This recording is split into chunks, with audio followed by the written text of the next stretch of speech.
الحمد لله النفس تبكي على الدنيا وقد علمت أن السلامة فيها ترك ما فيها.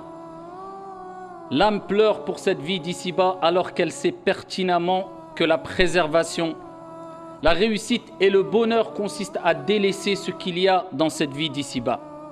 لا دار للمرء بعد الموت يسكنها إلا التي كان من قبل الموت يبنيها. Aucune demeure heureuse et de réussite dans l'au-delà pour celui qui n'a pas construit cette demeure alors qu'il vivait dans cette vie d'ici-bas à travers les bonnes actions et à travers ce qui satisfait notre Seigneur tabaraka wa ta'ala. فإن بناها بخير طاب مسكنه وإن بناها بشر خاب بانيها.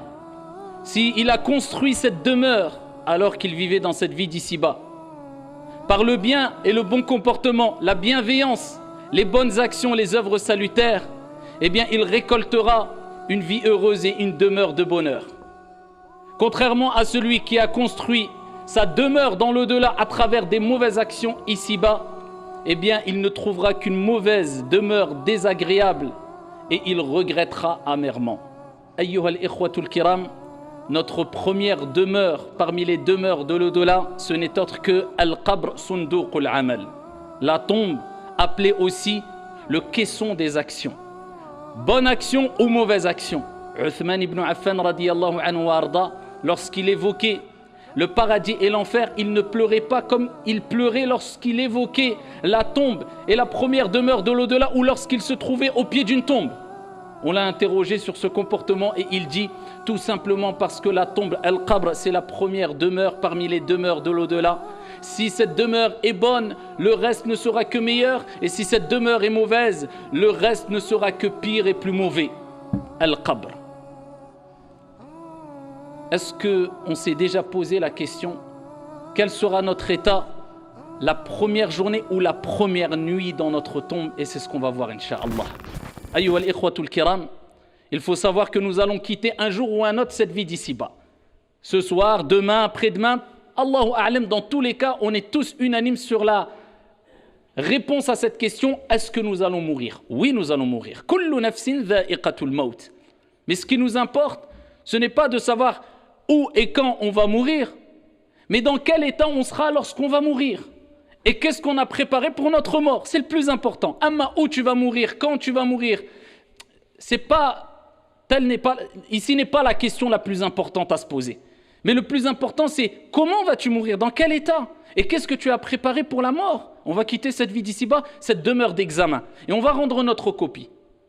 Notre copie, ce n'est autre que ce livre où tout a été inscrit par les anges al-malaïka, les nobles scribes qui ont eu l'ordre de noter tout.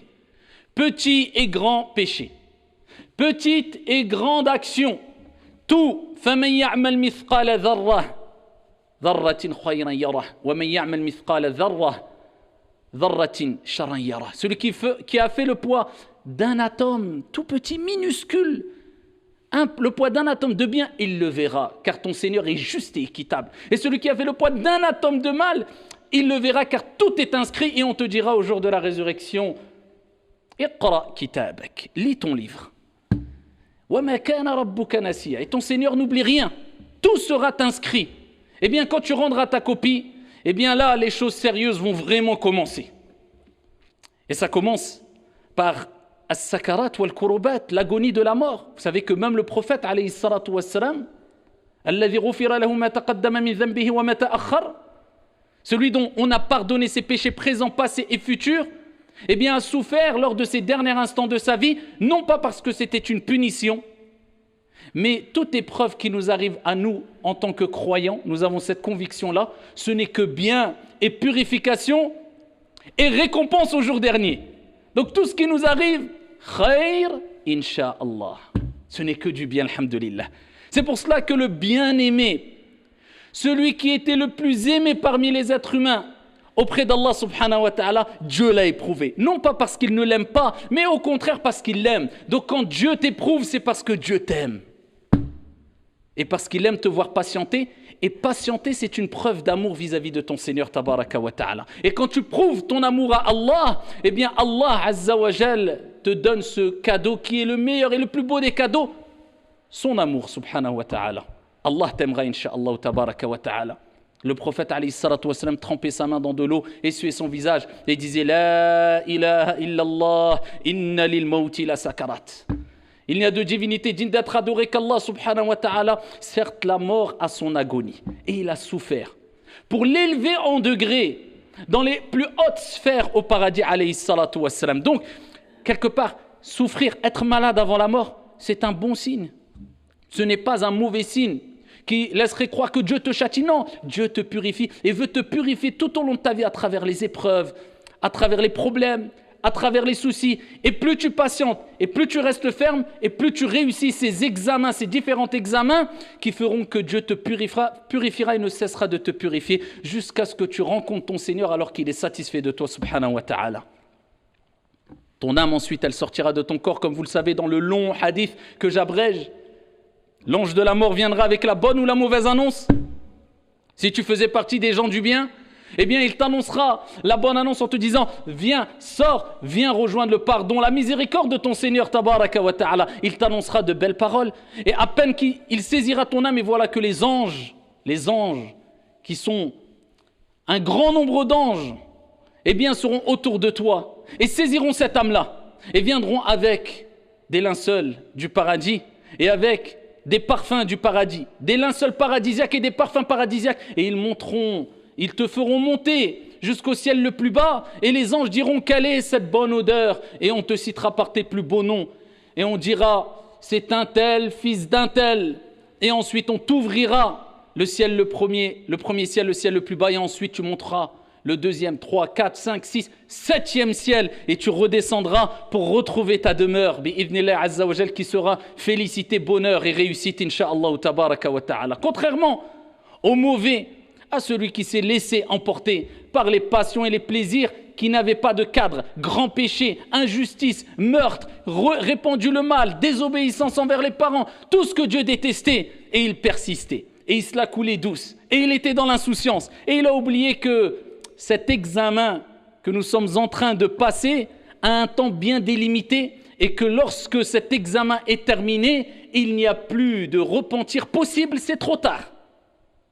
Eh bien, le prophète alayhi salatu wa sallam dit quant à la deuxième catégorie de personnes, l'ange de la mort viendra et lui annoncera la mauvaise nouvelle. Viens rejoindre la malédiction, la colère de ton Seigneur tabaraka wa ta'ala. Et voilà que les anges qui sont autour le saisiront avec un visage noir et terrifiant, avec des vêtements durs, rudes, nauséabonds, qui sentent mauvais, et le mettront dedans et monteront avec eux le ciel le plus bas. Et quand on sentira la mauvaise odeur, les anges sentiront la mauvaise odeur, diront quelle est cette odeur répugnante, et ils le citeront par les plus beaux, les plus mauvais des noms à travers lesquels on le citait dans la vie d'ici-bas. Ils diront c'est un tel, fils d'un tel, et ils refuseront de lui ouvrir les portes du premier ciel, et ensuite il sera lancé dans sa tombe. Et là il rejoindra sa demeure. Ce n'est pas sa villa climatisée, ce n'est pas son appartement, ce n'est pas sa maison, ce qui n'est pas illicite en soi, bien sûr, ici-bas. Mais ce n'est pas ça. Ce n'est pas une maison bien tapissée, bien décorée, plein de meubles, écran plat. Non, c'est la même demeure qu'on aura toutes et tous ici au début, on va dire. C'est-à-dire Al-Qabr, 4 blocs de terre. Et tu repartiras comme tu es né, nu. Et ton vêtement ne sera ni un jogging, ni un costume, ni je ne sais quoi. Non, Dieu te rappelle ces signes. Il te rappelle à travers le fait que tu repartiras avec un linceul, même si tu étais milliardaire, la parole qui est « Inna lillahi wa inna ilayhi raji'un ». Nous appartenons à Allah, bon gré, mal gré. Fatigue-toi, te fatigue pas. Tu le veux pas. On retournera tous vers notre Seigneur tabaraka wa ta'ala. Et là, quand tu seras dans ta demeure, tu seras seul ou pas? Non, tu ne seras pas seul. Il y a 3 choses qui t'accompagneront jusque ta tombe. Le prophète alayhi salatu wa sallam a dit, tes biens, ton argent, tu as couru après l'argent, ici quelquefois de manière aveugle, je ne dis pas de manière licite, non, de manière aveugle, quitte à dépasser toutes les limites, à transgresser, à acquérir ses biens de manière illicite, tu as couru. Allah Jalla wa Ala dit dans le Coran, alhaakumut takathur, hatta zurtumul maqabir. Kalla sawfa ta'lamoun, thumma kalla sawfa ta'lamoun. La course aux richesses vous a tous distraits, jusqu'à ce que vous visitiez les tombes. Ah, il n'a pas dit jusqu'à ce que vous viviez dans les tombes, vous visitiez, car c'est que un passage, la tombe. Eh bien, tu rejoindras cette demeure et tu seras un temps limité dans cette demeure. Et cette demeure sera soit un jardin parmi les jardins du paradis, soit un trou profond parmi les trous profonds de l'enfer. Le prophète dit, il y a 3 choses qui te suivront, tes biens, ta famille et tes bonnes actions. Ou mauvaises actions, tes actions. Il dit, 2 retourneront, tes biens, même la porte de chez toi, tu ne la prendras pas avec toi. Même la clé de chez toi, tu ne pourras pas la prendre avec toi. J'ai acheté une maison quelquefois de manière illicite en passant par riba et tout, en étant très fier. On peut être fier si on l'a fait de manière licite et que cette vie d'ici-bas, ce matériel, même si tu as une villa avec piscine, si tu as ce que tu peux avoir ce que tu veux, personne ne peut rendre illicite ce que Dieu a rendu licite. Mais à partir du moment où ça ne te détourne pas du rappel de ton Seigneur, ça ne te pousse pas à l'orgueil, ça ne te pousse pas au péché, à partir de ce moment-là, il n'y a aucun problème. Mais des gens qui sont prêts à transgresser tout pour avoir des grandes demeures, ils pensent que c'est l'objectif suprême. Pensez-vous qu'ils ont pu prendre avec eux ne serait-ce que la clé de chez eux? Les biens repartent, le prophète a dit. Tout ton argent, tes biens, tu ne prendras rien. C'est tes héritiers, ils vont peut-être se disputer, peut-être même se disputer pour les avoir alors que tu as travaillé toute ta vie pour cela. Combien de milliardaires arrivent à 70 ans, 80 ans, 90 ans, ils sont milliardaires, ils n'ont pas profité du tiers de ce qu'ils ont. Et après, vous voyez que ce n'est pas un objectif suprême ou ce n'est pas un objectif ici unique à atteindre dans cette vie d'ici-bas. C'est simplement un moyen pour pouvoir vivre, s'épanouir si tu veux. Mais ton objectif suprême, c'est la demeure de l'au-delà. Si tu as compris cela, profite de cette vie d'ici-bas. La haraj. Il n'y a aucun problème. Vis, amuse-toi, profite. Si tu as compris la règle que j'ai précitée ou que j'ai citée précédemment, c'est bon, il n'y a pas de problème. Eh bien, les biens repartiront. La famille repartiront. Tes amis, tes frères, ton épouse, ton époux, ton père, ta mère, les avocats, les juges, personne ne pourra t'aider. Tout seul avec tes actions. Tes actions, bien sûr tes actions. Quand tu seras dans ta tombe, le prophète alayhi salatu wassalam a dit, les gens de bien verront une personne, un homme au beau visage resplendissant. Et ils diront, mais qui es-tu? Tu n'inspires que le bien. Mais dis-moi qui es-tu? Et il dira, je suis tes bonnes actions. Je suis ton hajj, je suis ta prière à l'heure, je suis ta prière de l'fajr à l'heure, je suis tes aumônes, je suis ton bon comportement, je suis ta modestie, je suis tes qualités que tu avais ici-bas, je suis ta piété. Eh bien, Allah subhanahu wa ta'ala va représenter tes bonnes actions à travers un homme qui va t'annoncer la bonne nouvelle. Allah. Contrairement aux mauvais, le prophète alayhi salatu wassalam fi sahih dit, les mauvais verront un homme qui sera terrifiant. Imagine-toi, dans ta tombe, le noir, 4 blocs de terre, en plus. Eh bien, tu vois une personne terrifiante. Et il dira, mais qui es-tu? Tu m'inspires que le mal, tu me fais peur. Et il dira, je suis tes mauvaises actions. Tu ne te souviens pas, les péchés, az-zina, le haram, la tricherie, la tromperie, le mal, la médisance, la calomnie, les grands péchés, tout ce que tu faisais de mal et on t'exhortait. Eh bien, c'est moi maintenant. Et voilà, tu me trouves devant toi. Et il annoncera la mauvaise nouvelle. Et il sera dit au bon, préparez-lui un lit parmi les lits du paradis.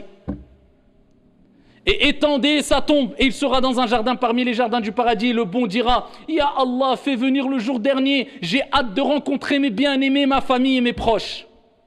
Et pour lui, ça sera très court, la période dans la tombe. Amma l'autre, eh bien ici, il criera au désespoir. Et on dira, amenez-lui un lit de l'enfer. Wal'iyadhu billah. Et il vivra, et nous vivrons tous d'ailleurs, ce qu'on appelle la compression dans la tombe. Le prophète alayhi salatu wassalam a dit, toute personne vivra, ressentira la compression dans la tombe. Une compression. Tu vas te sentir ici comprimé dans ta tombe. Allahumma sallim sallim. Tout le monde. Pieux, vertueux, bon, mauvais, tout le monde. C'est pour ça que le prophète a dit, je n'ai jamais vu quelque chose de plus terrifiant que la tombe. Et la tombe est la demeure d'épreuves. C'est une demeure aussi, et c'est des épreuves, mais des épreuves difficiles. Des épreuves où tu ne pourras pas dire je me repens ou oh, non, c'est trop tard. C'est simplement tu payes la facture maintenant. Ça y est, tu as ta note. Et tu prends et tu ressens les conséquences de ta note, la note de ton examen. Est-ce qu'elle est bonne ou pas? Est-ce que tu t'es contenté de la moyenne ou pas? Est-ce que tu t'es contenté d'exceller ou pas? Est-ce que tu t'es contenté d'être le plus mauvais ou pas? Il a akhiré. La compression dans la tombe. Certains savants ont dit que la compression pour les croyants, les pieux, les bons, les vertueux, ne sera une compression qui correspond en donnant une image d'une personne qui te compresse, qui te serre dans ses bras quand il ne t'a pas vu depuis longtemps. Donc en fait, c'est une compression chaleureuse. D'autres ont dit non, ça sera une compression tout simplement, comme le prophète alayhi salatu wa salam a dit, mais pour le croyant bon et vertueux, eh bien cette compression sera très brève. Contrairement à l'autre catégorie de personnes, le mauvais, la compression durera jusqu'au jour dernier. Allah subhanahu wa ta'ala ne dit-il pas dans le Coran Hatta idha ja'a ahadahumul maut qala rabbi irji'un la'alli a'malu salihan fima tarakt kalla innaha kalimah huwa qailuha wa min wara'ihim barzakhun ila yawmi yub'athun.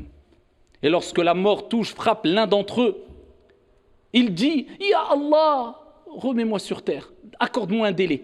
Je m'excuse, pardon, j'ai compris, j'ai vu maintenant, accorde-moi un délai. Kalla innaha kalima. Allah dira, mais non, ce n'est qu'une parole vaine. C'est trop tard. Combien de rappels tu as eu dans la vie? Des dizaines, des milliers, des millions de rappels, et tu t'entêtais. Je ne parle pas de ceux qui pêchent et qui se repentent et qui font des efforts. La miséricorde de Dieu dépasse sa colère. Non, ceux qui persistaient, ceux qui niaient, ceux qui banalisaient le mal. Là, c'est problématique. Allah, il dit, et derrière eux, une barrière. C'est le monde intermédiaire. Jusqu'au jour où ils seront ressuscités, présentés devant Allah, c'est-à-dire la tombe. Là, non, maintenant, c'est trop tard. Et là, tu seras interrogé, comme vous le savez, dans votre tombe. Man rabbuk ma dinuk? Quel est ton Seigneur? Ceux qui ont vraiment aimé Dieu diront Rabbi Allahu haqqa. Mon Seigneur est réellement Allah. Parce qu'il n'a pas adoré Dieu par tradition, mais par conviction et sincérité, conformité. Il n'a donné aucun associé à Allah subhanahu wa ta'ala. Il a voué un culte exclusif à son Seigneur. Celui-là dira Rabbi Allahu haqqa. Quelle est ta religion? Parce qu'il a appliqué l'islam. Il dira ma religion c'est l'islam. Il a vécu avec l'islam. Ce n'était pas des paillettes, ce n'était pas une mode, mais c'était vraiment des convictions.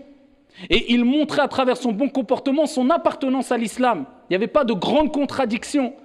Que dis-tu de cet homme qui a été envoyé, Mohammed? Il dira Mohammed est mon envoyé. Mohammed alayhi salatu wa salam est le dernier des envoyés. Pourquoi? Parce qu'il a suivi la voie du prophète, l'exemple, la méthodologie, le comportement du prophète Mohammed alayhi salatu wa salam. Contrairement à l'autre qui dira, comme le prophète a mentionné dans le hadith, il dira j'ai entendu parler. Vous me direz maintenant, comment être préservé alors du châtiment de la tombe? Eh bien, je vous citerai plusieurs hadiths si on avait le temps, mais permettez-moi de vous citer juste 2 hadiths. Le premier hadith rapporté par Al-Hakim, bisanadin Hassan. Le prophète sallallahu alayhi wa sallam a dit, lorsqu'on placera la personne dans sa tombe, écoutez bien, qu'est-ce qui va venir à lui? Eh bien, sa prière va venir à côté de sa tête. Allah. Vous avez vu comment, ici, Dieu va faire donner l'apparence, comment Dieu va représenter quelque part vos bonnes et mauvaises actions. Nos bonnes et mauvaises actions, ce sera un bouclier pour nous. Vous voyez, quand on dit c'est dur pour se lever à Salat al-Subh, non, mais je sais que la récompense est grande. C'est un réconfort ici-bas, un apaisement, un soutien de Dieu. Le bonheur ici-bas, mais en plus de ça, c'est un bouclier et une protection dans l'au-delà. Le prophète, il dit la prière, elle viendra. Tu es dans ta tombe, salah, elle vient. Toutes tes prières, Subh, al-Dhuhr, al-Asr, al-Maghrib, al-Isha, al-Nawafil, Salat al-Tarawih, toutes tes prières vont venir comme une armée. Et il se pose à côté de ta tête. Il dit as-siyam, Allah. Il dit le jeûne, an yamini, sur sa droite. Le jeûne, il va se mettre à ta droite. Regardez la couverture. Il reste à la gauche. Il dit le jeûne viendra à la droite. À sa gauche viendra as-sadaqat, les aumônes. Ta zakat obligatoire et les aumônes surérogatoires, l'argent que tu as donné. At'imu at-ta'am, tadkhulul jannata bisalam. Nourrissez les pauvres, vous rentrerez au paradis en paix, comme le prophète alayhi salatu wa salam a dit. Tu avais de l'argent, dès qu'il fallait aider les pauvres, je donne. Al-mal malullah. Je ne compte pas, parce que je sais que l'argent appartient à notre Seigneur. Et le prophète a juré qu'il n'y a aucune aumône qui a diminué quoi que ce soit en la richesse de qui que ce soit. Tu donnes, Allah te donne. Et il te multiplie. Eh bien, tu donnais. Tu étais quelqu'un qui avait la main facile. Tu donnais discrètement, sincèrement. Et pour préparer ton au-delà, pour faire du bien aux gens, aux démunis, aux pauvres et autres. eh bien, l'aumône viendra à gauche, elle te protégera. Il reste tes pieds en bas. Le prophète alayhi salatu wassalam a dit, ces actes de piété et de bienfaisance viendront au niveau de ses pieds. Et à chaque fois qu'un mal voudra l'approcher dans sa tombe, eh bien, une de ces armées, si on veut quelque part, eh bien, viendra et dira, pousse-toi, tu ne peux pas passer, pas de passage pour toi. Et tu seras préservé par ta piété. Et c'est quoi la piété? Le fait de délaisser les grands péchés et d'adorer Allah subhanahu wa ta'ala. Dans le juste milieu, sans exagération, sans excès bien sûr. Eh bien, cela va te protéger. Un deuxième hadith très connu, et plusieurs hadiths vont dans ce sens-là, le prophète alayhi salatu wassalam a dit, celui qui lit tous les soirs Suratul Mulk, c'est-à-dire Tabarakalladhi, c'est la sourate la royauté, eh bien, il sera préservé du châtiment de la tombe. C'est pour cela que c'est une sunna et c'est demandé de réciter, de lire tous les soirs Surat al-Mulk, 2-3 pages. C'est rapide. Si tu peux les lire tous les soirs et essayer de la méditer, de la comprendre et d'appliquer ce qu'il y a dans cette sourate. Et tous les jours tu lis Surat al-Mulk, ça sera une cause de ta préservation, insha'Allah ou tabaraka wa ta'ala, dans ta tombe contre n'importe quel mal qui peut te toucher. Donc nous comprenons bien, ayyuhal ikhwatul kiram, que ce qui nous attend, ce n'est même pas dans l'au-delà, je ne suis même pas arrivé au jour du jugement. Je n'ai même pas parlé de Israfil qui va souffler à 2 ou 3 reprises dans la corne et ce moment où les gens vont ressusciter et le soleil sera à côté des têtes et que la sueur va représenter nos mauvaises actions. Certains vont être noyés dans leur sueur. Je ne parle pas de ce qui va durer 50 000 ans. Je parle juste de ce qui va nous arriver dans quelques semaines, quelques mois, quelques années dans notre tombe. Et ça, c'est juste un petit résumé pour vous dire, ayyuhal akhyar, que cette vie d'ici-bas, c'est une vie où on se prépare pour le delà. Et quand tu profites de cette vie d'ici-bas, aucun mal. Mais il ne faut pas que ces bienfaits, ces délices de cette vie d'ici-bas rentrent dans ton cœur à tel point que tu te détournes d'Allah subhanahu wa ta'ala ou que tu es noyé par les biens d'ici-bas. Plus de prière à l'heure, tu tombes facilement dans les grands péchés, tu fais du mal aux gens. Pourquoi? Ton seul objectif, c'est cette vie d'ici-bas. Tu es assoiffé, tu es affamé et tu ne seras jamais rassasié. Amma, si tu as compris ce juste milieu-là, et tu as compris l'objectif suprême, quel est-il? Eh bien, alhamdulillah, tu peux profiter de cette vie d'ici-bas sereinement, bi'idhnillahi azza wa jal. En tout cas, nous implorons notre Seigneur, tabaraka wa ta'ala, de nous accorder à toutes et à tous une vie heureuse et une vie de piété, et qu'Allah subhanahu wa ta'ala nous accorde une bonne fin et une fin heureuse, et qu'Allah jalla wa ala fasse de nos demeures une demeure ou un jardin parmi les jardins du paradis, et non un trou profond parmi les trous profonds du feu de l'enfer. آمين يا رب العالمين. هذا وصلوا وسلموا رحمكم الله على نبي المختار كما أمركم بذلك جل وعلا حينما قال إن الله وملائكته يصلون على النبي يا أيها الذين آمنوا صلوا عليه وسلموا تسليما.